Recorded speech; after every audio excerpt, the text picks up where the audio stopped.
Donald Trump is preparing to start World War III against our European allies, and that is why he is so obsessed with buying Greenland and getting Canada to become part of America. All of this information I'm going to refer to comes from a paper written by Lieutenant Colonel Ali Umar, who is a chief strategist with Homeland Security. In this paper, he talks about the economical and military strategical importance of Greenland to America. Due to the melting of the polar ice cap, its value has increased for our foreign adversaries like Russia and China. This paper is recommending that America invest in Greenland and strengthen its partnership.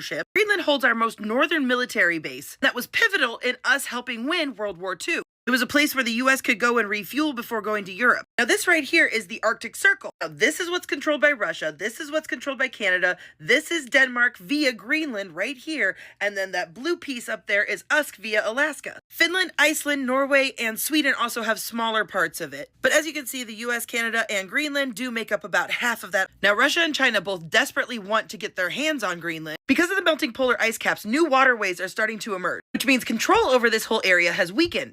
Also exposing a lot more rare minerals and resources that we hadn't had access to before. In a 2023 survey, 25 of 34 minerals that are critical raw materials were found in Greenland. Now, both Russia and China have tried to make bids in order to do mining in Greenland, which has been shot down by the Denmark government because it is home to 56,000 Inuit people. Russia and Denmark have been fighting over territorial claims in the North Pole area for years, since 2008. Now, there's an extremely important port called the Guk port, which is Greenland and the UK's port. It is a pipeline for UK's exports all around the world.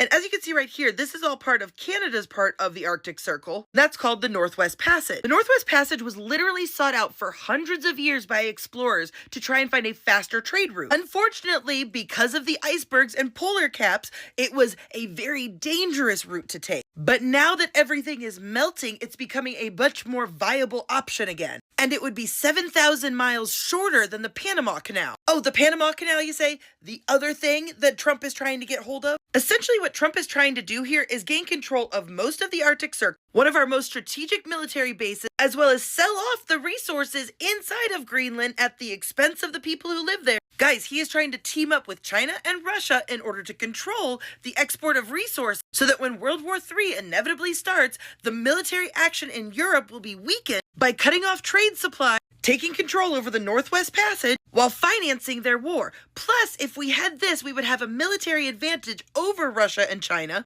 thus ensuring that we are the leaders of this new Axis power. Because there are plenty of other ways to strengthen our relationship with Greenland and Denmark besides buying, which means they don't want to have somebody else controlling the land. Denmark is an ally. Canada is an ally. Panama is an ally. The only reason he wants to cut off all of these allies so bad and take over the territories himself is so that nobody can stop him. Remember, it only took Little Mustache Man 51 days to dismantle the democracy that voted him into office.